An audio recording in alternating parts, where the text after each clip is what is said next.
Good afternoon, everyone. It's Matt Pfeiffer, and I'm so excited to have with me this afternoon Lindsey Cunningham, the co-founder and CEO of RollinGreens. How are you?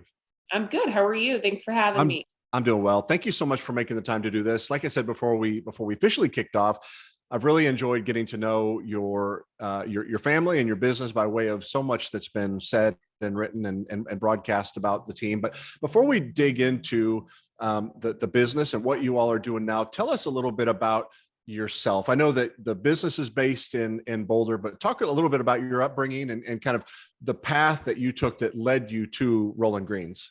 Yeah.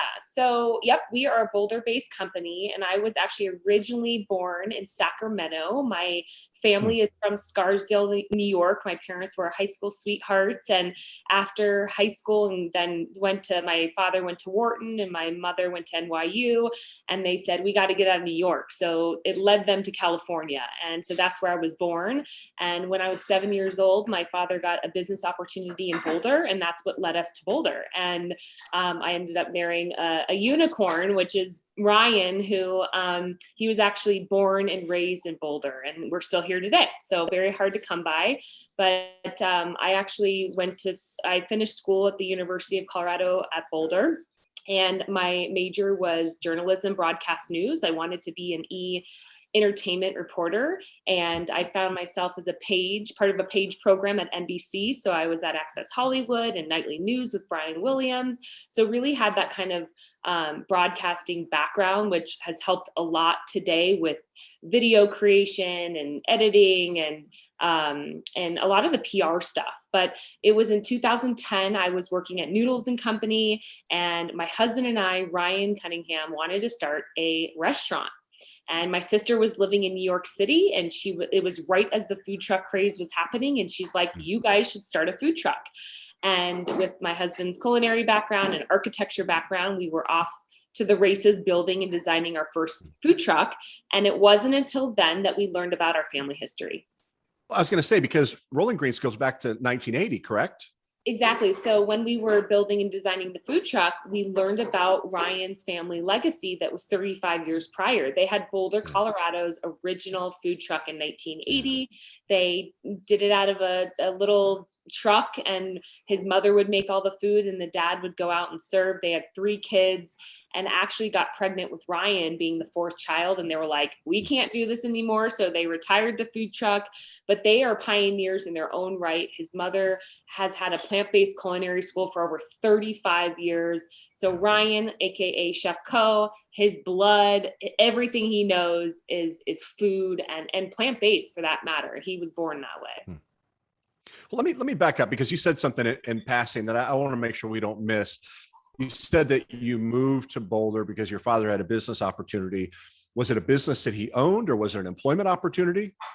Good point. And yes, not a lot of people get there, but that actually, I was born into an entrepreneurial family. That's why I was asking. Yeah. On the business side, my parents worked together, and actually Ryan's did as well. He's from an entrepreneurial family. So both of our parents worked together. So it's really interesting that we find ourselves married and working together now. But so from the early age, I would play restaurant. I was a foodie. I still am. I'm a huge foodie. And so I always had the dream of opening my own restaurant. It was Bella, I was going to call it. You know, what's interesting about kids that grow up in entrepreneurial homes, they either grow up and can't wait to go and do their own thing, or they grow up and they're like, there is no way, having seen, parents struggle through tough years, decide that this is just not it for me at all. So you and Ryan must have both had a great experience, at least in your homes, that it would look appealing. Well, I would say it's something we were born with. We probably didn't choose this life. It's the life we knew. And we have this drive and this entrepreneurial spirit inside us that, like, you can't teach anyone. So I don't think there was any other way for us. Yeah. So what were the first years like on the food service side of your business, kind of leading up to the steps that you began to take to develop the product? Yeah, I mean, it was 7 days a week, 100-hour weeks. Chef was the executive chef, the dishwasher, the gardener, I don't know, whatever. And I was more on the business side and the booking, and just we were hustlers. We still are today, but it was just the hustle mentality of hard work and dedication and relentlessness, but really it stems out of feeding the world, the need of feeding the world great food that tastes good, that's healthy for you. And we feel like that's an easy accomplishment, although when you look at our food system, it's the opposite. So we do believe that you can have tasty, good, healthy food. So that's number one. We started the food truck. Everyone loved Chef Co's food. They would line around the corner for hours waiting on his food. And we wanted to scale. We didn't want to be, ultimately we scaled to 4 food trucks, but it was a very owner operated business. And so we said, we can scale this. And so that's when we took the leap into CPG in 2016. We took one of our best-selling appetizers, millet tots, didn't exist in the marketplace, and we launched into retailers nationwide. So it sounds like really simple. Like you just woke up one day and decided to get into CPG, but what was that aha moment? And then how quickly did you and he begin to connect the dots and determine that it's something you could do? Because obviously it's a tremendous leap from food service and 4 food trucks and working one-to-one with customers, and then developing products and testing and packaging and working out distribution and supply chain, all that stuff. Where was the aha moment, and what were some of the first dots that you began to connect? Well, I'll start by saying, as a journalism major, I'm like an investigative reporter. I'm always asking why. I'm getting to the bottom of things. And that's the same thing with running a business. You're figuring it out. I didn't know all this first, right? We figured it out. We connected the dots. We asked questions. We asked people. We had mentors in the business that we would lean on. We made friends or mentors if we didn't have them. So that's first and foremost. We used our connections. We made sure that we were optimizing that. I would say I always kind of I love going into the grocery store. Like I'm a geek that like would go into the grocery store and just like looks at the hottest new products, and then I'll buy them and I'll try them. Like I love food. And so I always kind of would go in and be like, gosh, one day it'd be so great to have food on the shelf, our products on the shelf.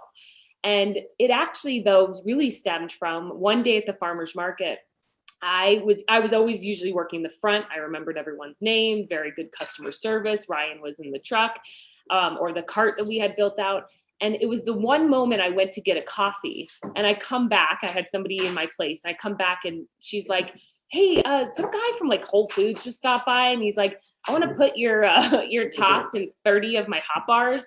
And I was like, what? And so, that was one of those moments, right? That like this organic growth that just was meant to be. And that was kind of that stemmed from our passion of wanting products on shelf to actually an opportunity that we took advantage of. Now, did you have a contact somewhere in the industry that helped you understand what was involved in mass producing and packaging and distributing these products? Or how did you go about finding the people and the teams that would help you do that? I would say, growing up in Boulder, Ryan, he's a Waldorf kid. He knows all the pioneers in natural food, right? So, Haas Hassan, Mark Retzloff from Horizon to Alfalfa's. So in the early days, we did ask questions. I would take them to coffee. They'd never let me buy, but I would take them to coffee and pick their brain. But to be honest, it was just like, Naturally Boulder. I will say this, Naturally Boulder was a huge resource for me, from packaging to, they have educational events. They were a huge resource, and they inspired us to show us that you can do it, right? It's a lot of hard work, but you can do this. You can make this happen. So there was definitely resources out there, but at the end of the day, we're the two that made it happen. Yeah. So at what point did you begin going and talking to other retailers and getting them to write POs? And I'm assuming that you started rolling the product out on a local basis first, right? Yep. So Alfalfa's being the first, then Lucky's Market, and then Whole Foods third. But distinctively, I remember going into Whole Foods, asking for the buyer. I had a Ziploc baggie that said bake 375 for 15 minutes or until crispy. And without even trying it, he was within 3 minutes. Robert is his name. He was like, I'm in. And so that's kind of how the buying pattern went, because it was such a unique item that didn't exist. They loved the brand, they liked the product, they loved our story. It was just perfect recipe for scale. And, I think then I went to 17 stores, then 200 stores, then nationwide eventually. But 90% of the distribution you see today is on the backs of us going into stores and fostering these relationships. What year would that have been that you started prototyping and walking product into stores? I actually had like a prototype in I believe it was May. No, yeah, I do. May of 2015. But we really didn't start really going after retailers until 2016. And then we went national in 2017. And when you say you went national with Whole Foods? No, we just left the state of Colorado. So I see. We did that with many retailers. I mean, we're in 4,000 stores right now nationwide. Okay. Whole Foods, we're not on national. I mean, we're Walmart national, Kroger, we're in Wegmans, we're in Central Market, really key retailers throughout the country. Okay. So take us from the early days, concepting and prototyping, local distribution, then rolling national distribution. Take us to the Shark Tank experience. Whose idea was it? Did you go to them? Did the opportunity come to you? Tell us everything you can about the Shark Tank experience. Yeah, I'm limited in what I can say, of course. Sure. But I will say that I believe this is how it went, because I think I saw something online and I filled out, it was a 1-pager. Would you ever want to be on Facebook or Shark Tank? It was, kind of a survey type thing. And I filled that out, totally forgot about it. 6 months later, which was May, I think, of 2019, I received a call. We had just landed in LA and I received a call. And it was like, hi, this is Jasmine with, Shark Tank. Can you chat? And I couldn't. And so I was like, oh my gosh, I can't, but can we talk Monday, And so we talked Monday. One thing led to another. It was 4.5 months of due diligence. So this is if you didn't have a job, it would be great, but it's a full-time job to get on Shark Tank. It's a lot of work, from scripting to passing due diligence to, test on screen. Ryan and I would have to make these videos and stuff. So that was 4.5 month timeline. And then they said, we want you on, and you're never guaranteed to air. Even when you shoot, you're not guaranteed to air. So we ended up actually shooting September of 2019, and we did not air until May of 2020. So our business was drastically different by the time we aired.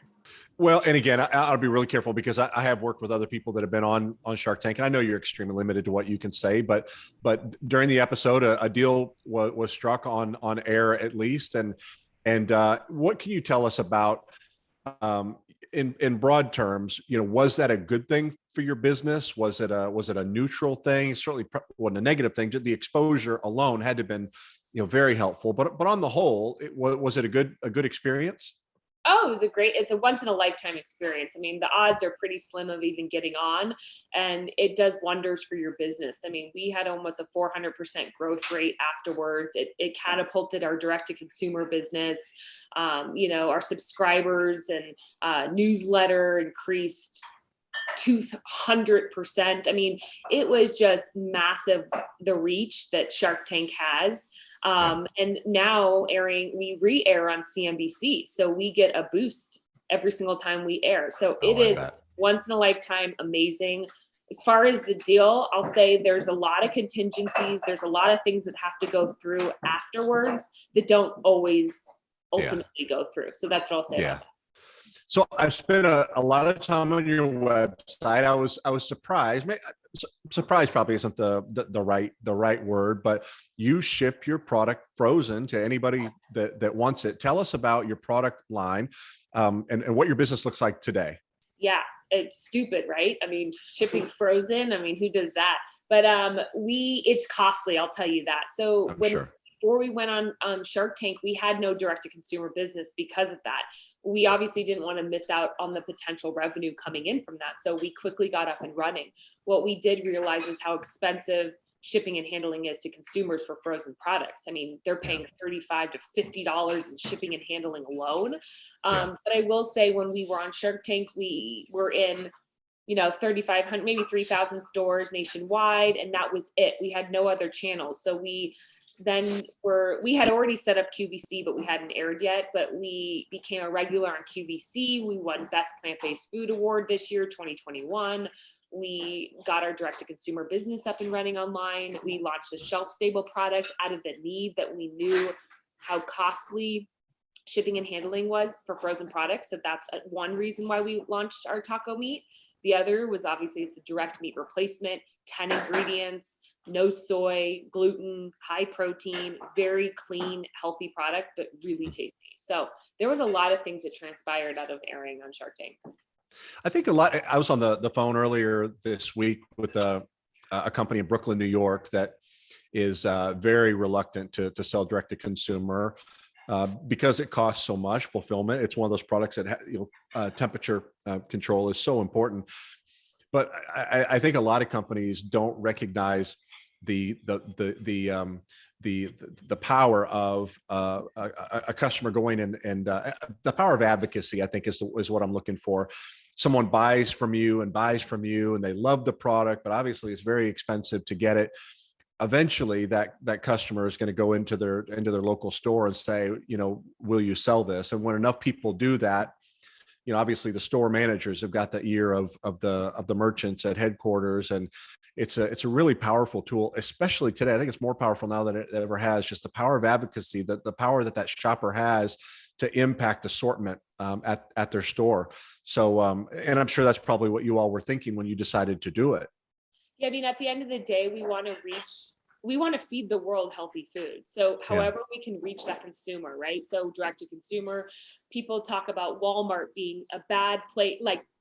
So I can't tell you how many investors have said no, and we hate that you're in Walmart, right? Those people go nameless. But for me, Walmart is feeding 150 million Americans on a weekly basis. They run through their stores. We are trying to feed the world healthy, affordable food. That is the best way to do it, right? So that's just a little example, but direct to consumer is the same approach for us. It's just it's hard to make it affordable on direct to consumer, but we're trying. So obviously with more scale, that will happen.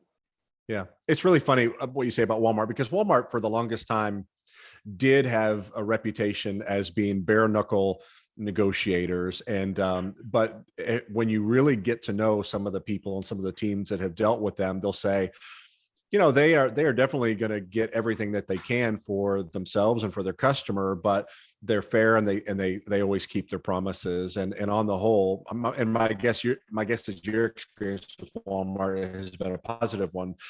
What are some of the things that you all learned since you started, either mistakes that you made or maybe even surprises to the upside? What are some of the things that you have figured out in this short period of time as you've gone from, food service business to, consumer product company with national scale?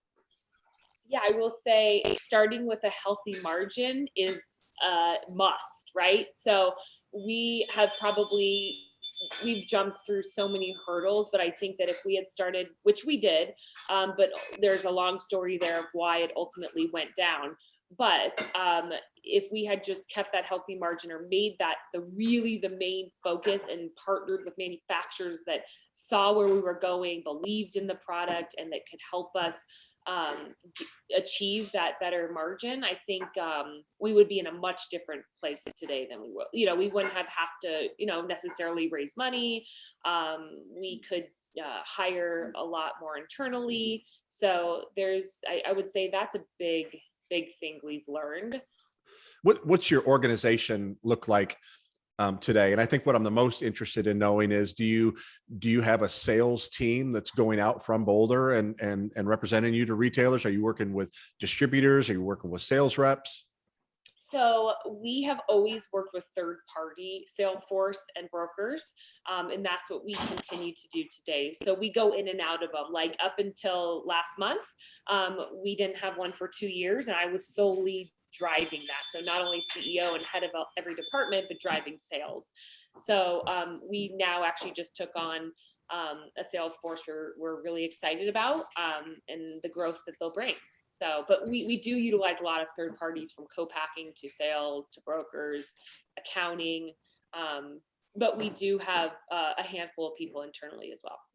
Well, I know you're really busy, so just a couple more questions. What does the future look like? I'm imagining, obviously you want to get your product in as many stores as possible. You said you want to feed as many people in, healthy, nutritious ways. So that's got to be a huge priority. But I'm also guessing that you're continuing to innovate and iterate and improve the products you have and look for opportunities to expand by adding lines. Yes, all of the above, right? Like, we are such an innovation hub. So think about Chef Co on the food truck days. Like, we have all of these products that we can bring to retailers and to consumers all over the world. And we're really excited about our plant-based approach. We believe that you can make plant-based foods taste good, affordable, and healthy for you. This idea of guiltless food, and I love that. And that fuels your life, fuels your day. And we're really excited about kind of the new innovation we have on the shelf stable side. So we've kind of, not to say we're getting away from frozen, but we've also diversified our portfolio by going into shelf stable products with 24-month shelf lives. So we're very excited about that transition. So we have our ground taco meat, we have chorizo coming out in 2 months, we have an Asian pork, and much more coming down the pipeline in 2022 that we're really excited about. And so kind of excited to go in multiple categories throughout the retailer and spread Chef Co's taste buds around the store. And you're still operating food trucks, right? No, so after about a year transitioning from food truck to CPG, we retired the food truck. We couldn't do both. Like I said, It was a very owner-operated business. We actually liquidated all of our assets and put it all into starting the CPG line. So you're all in. We've been all in since day one. We're going on 11 years in January. Wow. That's great. So my last question is, and I think I know the answer, but I'd like to ask people is, has it been fun? I mean, obviously you kind of knew what you were getting yourself into at the very beginning of your entrepreneurial journey, with you and your husband both growing up in families and seeing what it's like. And then obviously you've had a lot of small business experience kind of building up to what it is you're doing now. And the consumer product business is a whole lot. It's a whole lot different game. Obviously the mistakes are much more costlier and so forth, but is it still fun? It's so fun just because it doesn't feel like work most of the time. Like, we work ourselves to the bone from the moment we get up to the moment we hit the pillow. It's rolling greens. We live, eat, breathe this, because if it felt like a job, then it wouldn't be probably this fun. But this is a lifestyle for us. This is a way of life for us.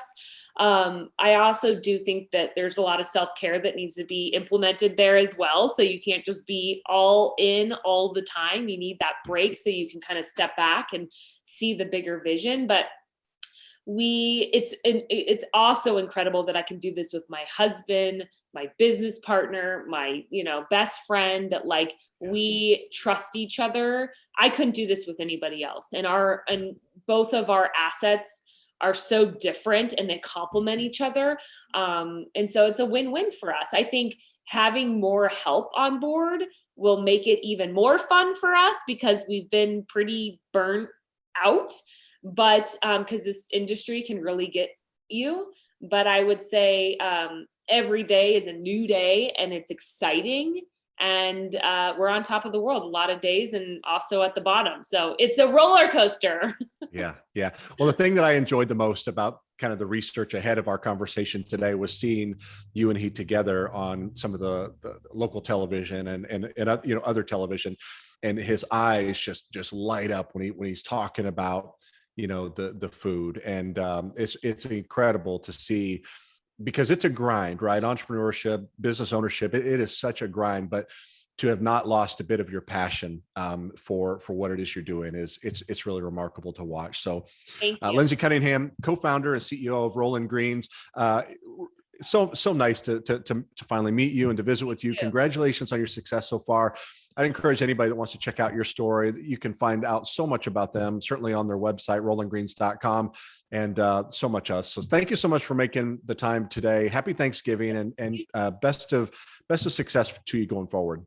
Thank you too. I really appreciate your time and interest in Rolling Greens. And if you want to learn more, go to RollinGreens, one word, one G, plural.com. Yeah, very good. Lindsey, thank you so Awesome. much. Have a great day.